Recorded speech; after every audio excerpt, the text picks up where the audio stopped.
احناف کی تشریحات کے مطابق قرآن و سنت کی تعلیمات کو عمل کرنا، اہل سنت و جماعت کے عقائد اور مسائل کی اشاعت کرنا، امت مسلمہ سے فرقہ واریت کو ختم کرنا، اس کو ملت کے رکھنے کے لیے اتحاد امت اور اعتماد کی فلاح قائم کرنا، تمام شعبۂ زندگی میں حضور اکرم صلی اللہ علیہ وسلم کی سنت کو زندہ کرنا اور جاری و ساری رکھنا، پاکستان کی استحکام، سالمیت اور قومی یکجہتی کے لیے بھرپور کوشش کرنا۔ پاکستان میں عام طور پر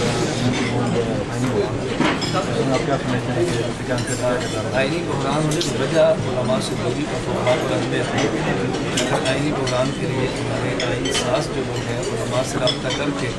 رہنمائی حاصل کریں، تاکہ میں اس کا بحران کا حل موجود ہے۔ میں یہ کہہ رہا ہوں کہ ہمارے یہاں قرآن و سنت کی روشنی میں ہمارے اصول ایسے مرتب کیے ہیں